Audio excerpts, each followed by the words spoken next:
Saan nga yan? Dito no? Ito tatlo. Tatlo pala. Tatlo? Oo, tapos isa sa gitna. Magbulo na doon. Oo. Pero isprayan mo na rin. Pero ito kanina, ito kanina eh. O, naninikit pa rin siya. Ang sasama dito. Dito. O, yan. Buti na lang may blower siya. Air blower lang yan, pero mainit naman kaysa ano, dahil hindi kaya ano, pukpukin.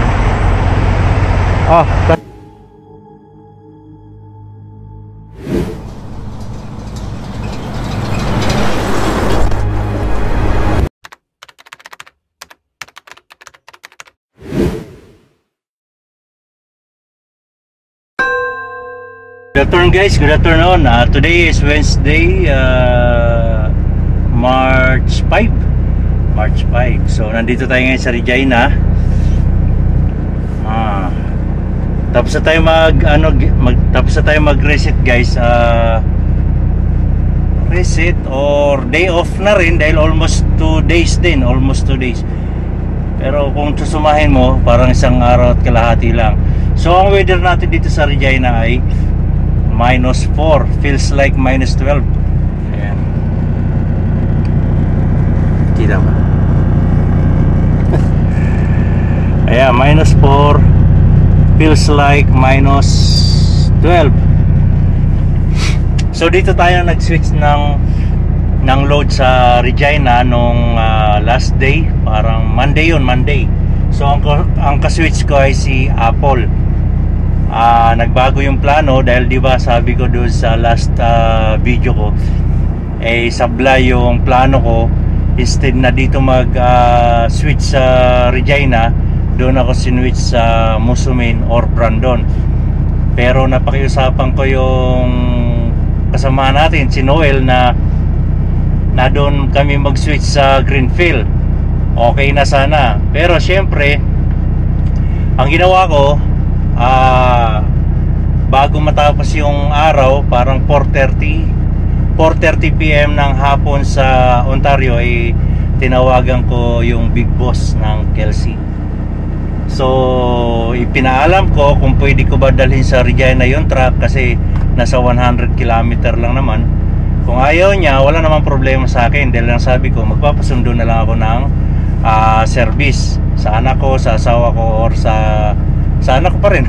Puro anak ko pa rin. So yun, yun ang plano ko. Mukhang hindi nagustuhan ni boss yung planong ginawa sa akin dahil napaka-close na kasi. Sabi sa akin, ilang kilometer na lang ba yung truck stop to Regina. Sabi ko nasa 100 km sir. So if okay for you, sabi ko, dadaling ko yung truck sa Regina, parang pabalik na naman ako. Pero kung hindi, no problem, sabi ko, walang problema sa akin dahil magpapasundo na lang ako sa family ko, sabi ko. Sabi niya, teka, wait a minute, sabi niya, tatawag ako ulit sa'yo. Yun, wala pang 5 to 10 minutes, tumawag sa akin.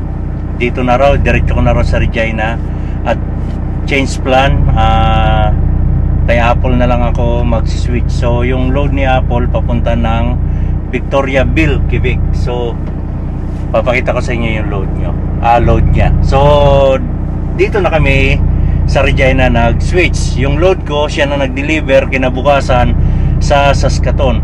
So now nandoon siya sa Meadow Lake at naka-pick up ng load papunta ng BC naman. So non-stop pa rin yung trabaho niya, kaya walang problema na mag-switch kami ng load. Okay naman ang weather sa BC, sabi ko okay naman dyan. Bundok-bundok nga lang, doble ingat lang. Kasi mula nung nag-solo siya, hindi na siya nakakabiyahe ng BC. Siyempre, yan sila yung mga bago pa dito sa Canada, kaya hindi pa gaano bihasa sa mga ganyang klaseng bundok-bundok. So ito yung load na dadalhin natin guys sa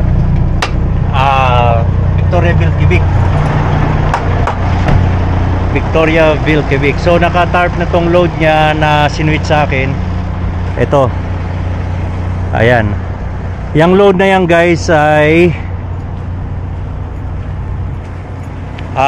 asin ng mga livestock. So mostly asin yan ng mga baka lang naman dito mostly, di ba? Baka, wala namang camel dito. Or meron din na mga kambing, mga ganon siguro. Yan, kasi pampalasa daw ng mga pagkain nila yan dahil winter. Tuyot yung damo, kaya yan ang pampalasa. Unlike summer, green yung damo, kaya hindi na kailangan ng asin siguro. Ayan.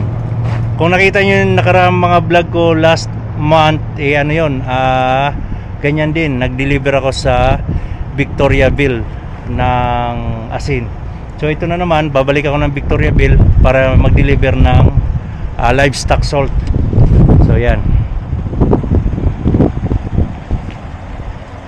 Siyempre guys, pag nag-switch tayo ng load, kailangan double check natin yung mga strap, pagbabungee niya. Okay naman yung mga securement nila, pero siyempre double check natin. Then bilangin yung strap, kung ilan yung strap na ginamit natin sa load natin, yun ang idadagdag natin sa kanya, kasi or dadagdagan niya ako kung kukunti lang yung strap ang ginamit niya. So kunti lang ang ginamit nilang strap dahil ilang paleta lang ito. Then ako ang nagbigay sa kanila ng strap, bungees. So yung mga kulang, yun ang binigay ko sa kanya. So ginamitan niya ito ng plastic corner. Yan, binilang ko yung strap. Kung ilang strap yan, nasa 18 strap. So 36 na plastic corner ang binigay ko sa kanya.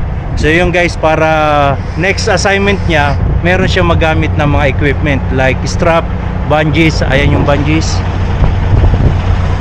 at plastic corner. So ganun lang.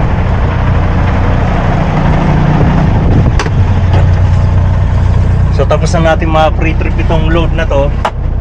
Kanina pa ako nagdagdag ako ng langis ulit at washer fluid, dahil malakas tayo sa washer fluid ngayon dahil winter. Maraming gumagamit sa kalsada na snowplow na pampatunaw ng mga black ice, compact ice at snow. So yun, kaya marumi yung kalsada. Ginagamitan nila ng asin na may halong lupa, buhangin, gano'n, kasi parang maputik siya eh. Kaya yun, kailangan natin na marami tayong baunin na washer fluid, gano'n nga. So yun, let's go. Tatakbo na tayo at ingat-ingat lang, takbong pogi. Alright, so yan, yung katabi nating classic na Peterbilt. Ganda ng logo niya, Canada. So yan. So alright guys, tara, let's go.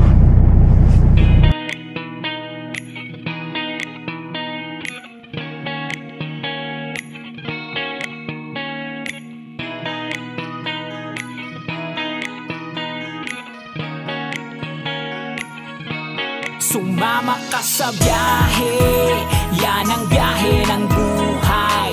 Pilipino Truckers Pro, takbong pogi lang tayo, mga biyahero.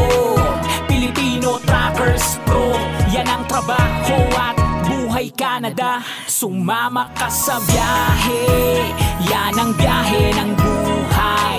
Pilipino Truckers Pro, takbong pogi lang tayo, mga biyahero. Pilipino Truckers Pro, yan ang trabaho at buhay Canada. Isasama kayo saan man bumiyahe at magpunta.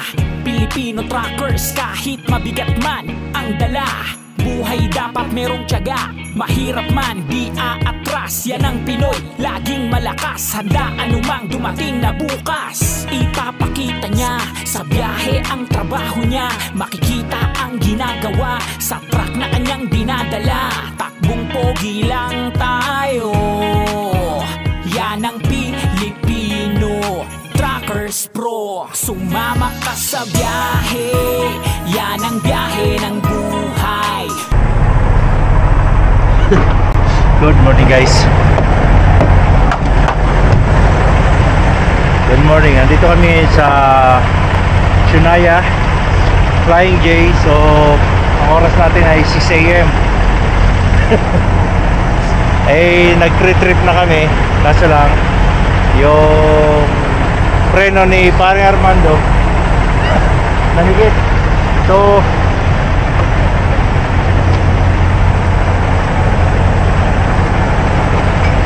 So yun, stuck up yung preno kasi nag-reset siya dito ng 36 hours. Then alis na kami. Kaso lang yung mga brake lining niya nanikit. Ayan.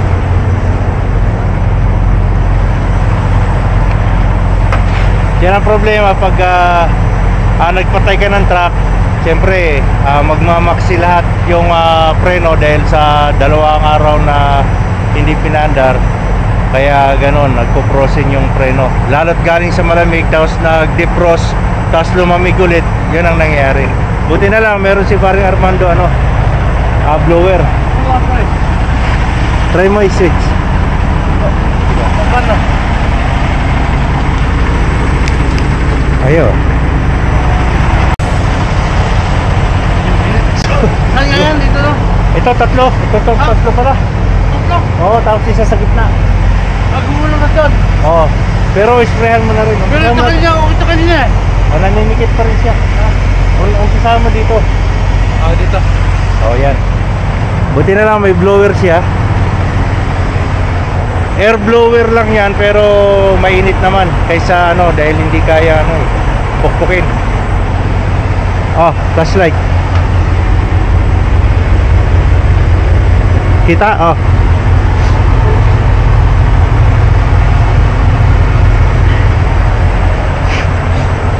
Nakamaxi ba yan? Baka umatras yung truck. Ulo lang, ulo. Ulo. Ayun.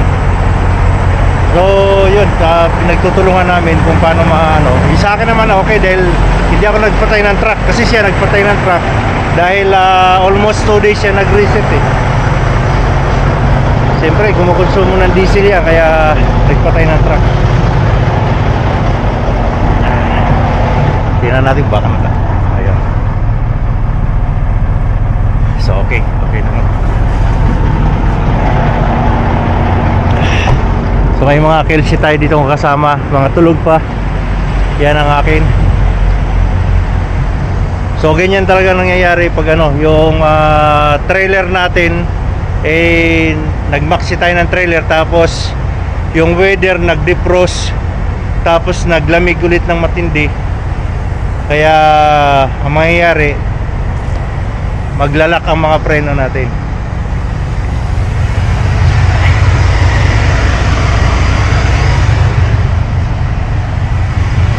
Andiyan sa'yo martilyo? Wala.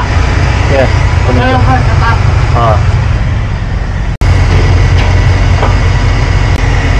Yung gauge ginagamit ng Ayan, bakas na. blower. Gumagalaw na yung push rod pag pinuktok. Ayan. Kaso lang lobat na rin tong ilaw namin, flashlight. Cellphone pa, dito sa taas. Meron ka? Cellphone. Cellphone?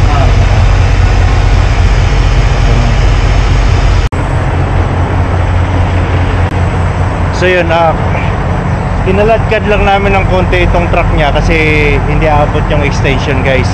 Kasi kung sa truck niya isasaksak, hindi aabot yung extension namin. So inabante niya konti, kinaladkad na lang to, total empty naman, para may saksak lang dito sa truck ko itong extension para umabot sa trailer niya. Kasi trailer lang naman yung stock up eh. So yun, malaking bagay talaga na meron tayong blower, kahit hindi naman tayo nagbo-blower ng buhok. Ano lang yan, for emergency. Pero mas maganda kung may heavy duty pa niyan. Mas maganda kung meron tayo yan. Yun, alright. So yun, tuloy lang ang pagpukpok. Hindi ko na siya matulungan kasi nga tatakbo na ako eh. Naninikit pa rin yung preno niya. So ayan siya. Still naninikit pa rin yung brake lining niya. So kailangan ko nang tumakbo. Pasensya na pre. Kailangan tumakbo para makalayo din ako dahil Montreal pa ang biyahe ko. Then siya, dito lang siya pipick up ngayong araw na to. Ang problema, madidelay yung pick up niya, para kailangan itawag sa dispatch para habang nire-remedyohan niya to para ma-change ng appointment yung pick up niya. So yun, alisa tayo guys.